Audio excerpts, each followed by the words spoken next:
Hello, and thank you for joining us again at Voice of Rohingya Radio, a registered non-profit media broadcast coming to you from the state of Oregon in the United States of America. We act as the media wing of the Arakan Rohingya Union, providing exclusive interviews, reports from inside the border, and the latest news from reputable sources from around the world. We'd like to ask you to take a moment and go to www.vorradio.org for up-to-date news and information concerning this program and how you can get involved. Voice of Rohingya Radio is the only news source of its kind in the English-speaking world. You can learn more about the Rohingya cause by supporting us today, and we'll continue bringing you the latest news in a convenient format and keeping you informed and involved. You can listen to our program each week, Sundays at 7 p.m. Pacific Time, and if you're interested in sponsoring our program, simply log on to our website or send us an email to support@vorradio.org. It is March 29th, 2015. For Voice of Rohingya Radio, I'm your host, Zach Taylor.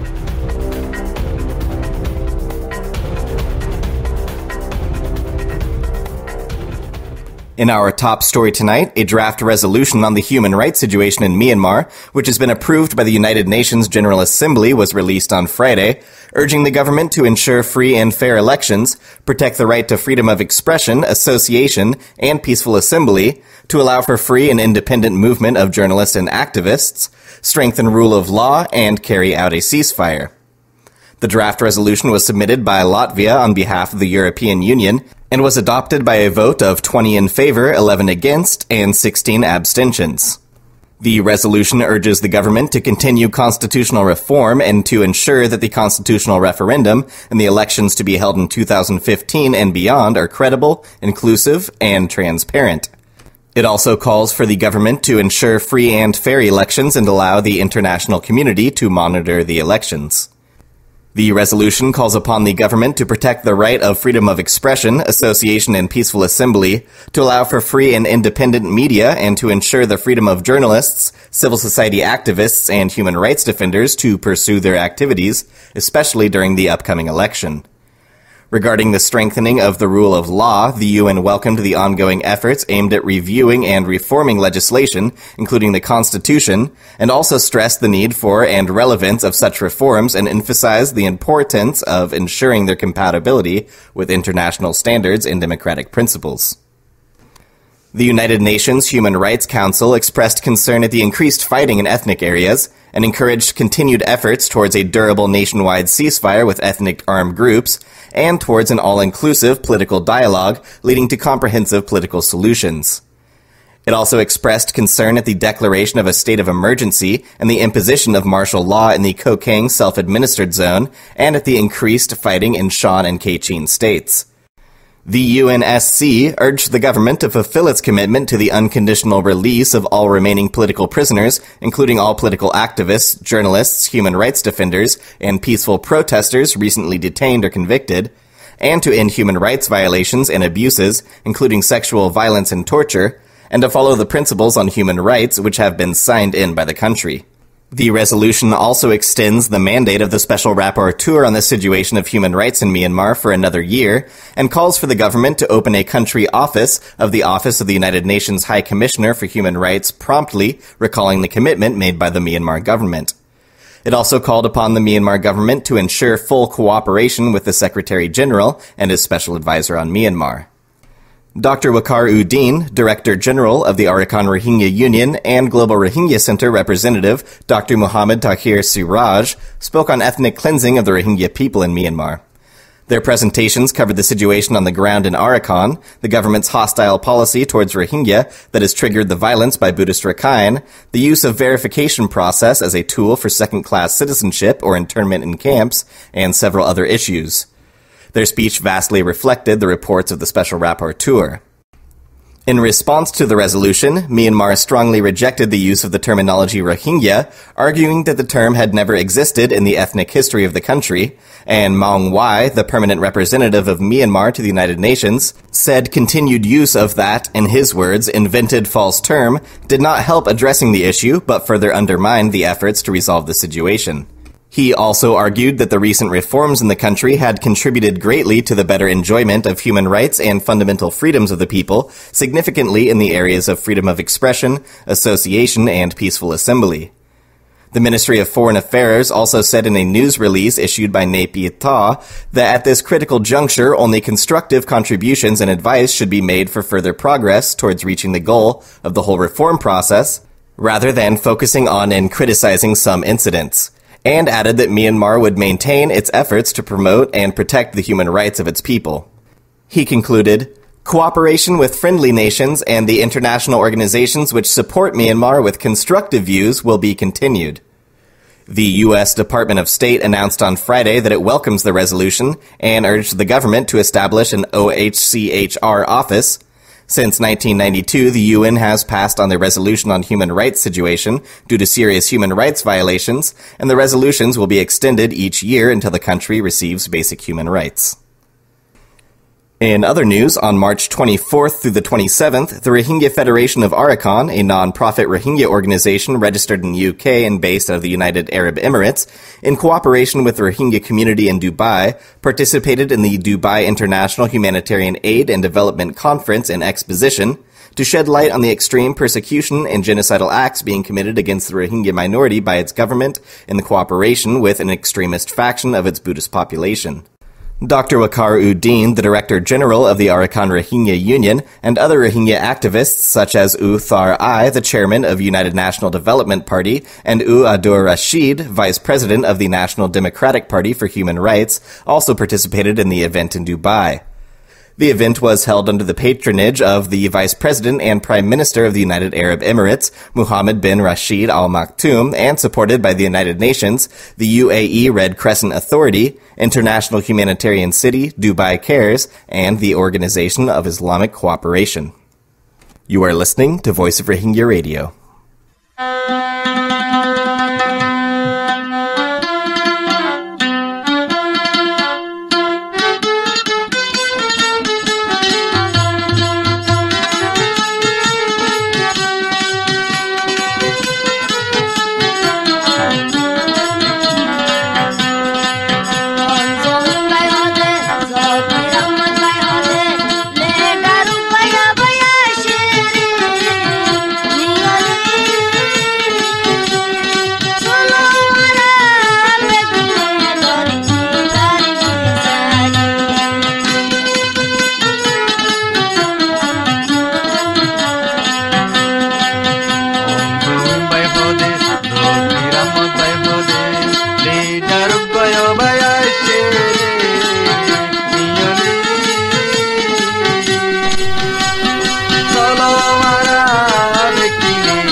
Thanks again for listening to Voice of Rohingya Radio, your source for Rohingya news.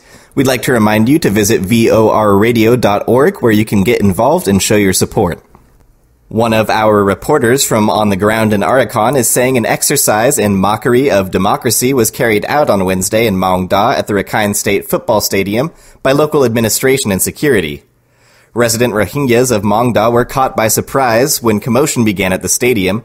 Rohingyas were suddenly told they were not allowed to pass by the stadium or the surrounding roads, though Rakhines and Hindus were allowed to travel freely. Rohingya residents living nearby heard the shouting of slogans followed by 5 to 6 gunshots. Later, truckloads of army, police, and border guard police exited the stadium, guns in hand, and proceeded to drive along the roads in Maung Da as what our reporter says looked to be a show of force. Curiously, a week before the event, rumors were spread, predominantly by security, local administration, and the Rakhine community, that there would be a mass protest by Rohingyas in Maung Da against the government.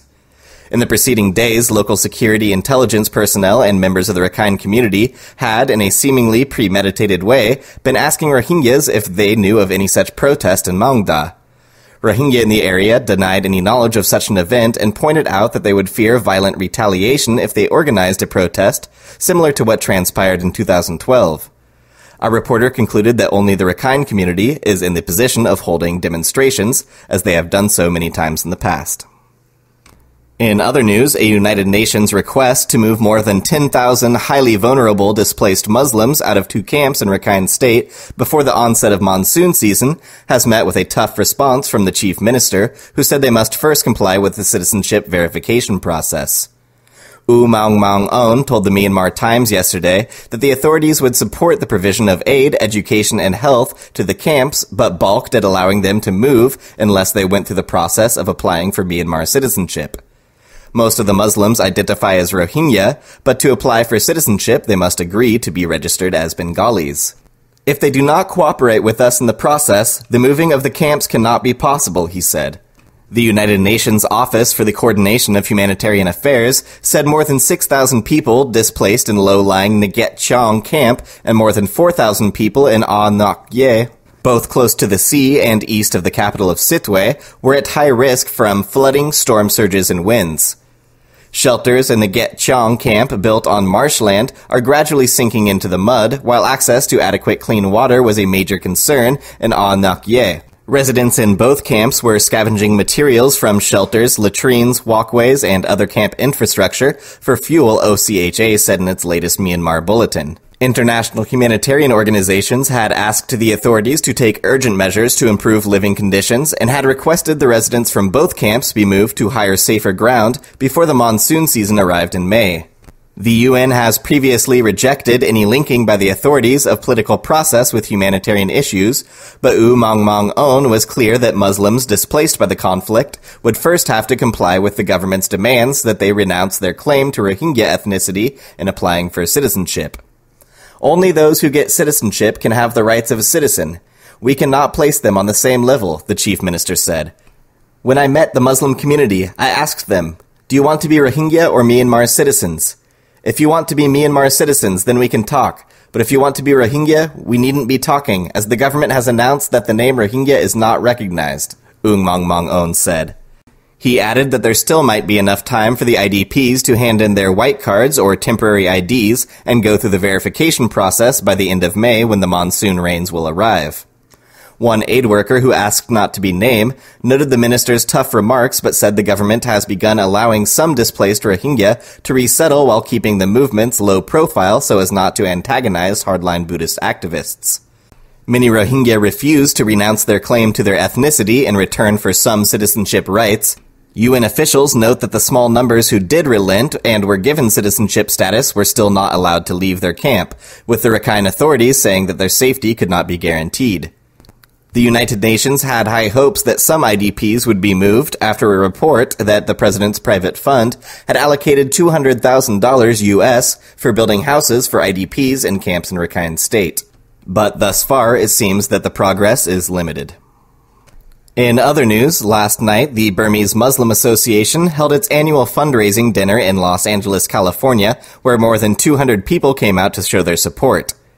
We at Voice of Rohingya Radio, on behalf of the Burma President, Aji Asahabad Sah Lang and his team, would like to thank each and every attendee who sacrificed their time to support a better life for the Rohingya people through this important nonprofit. Thank you.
Thanks again for listening to Voice of Rohingya Radio, a weekly news program bringing you up-to-date information about the Rohingya people in Myanmar.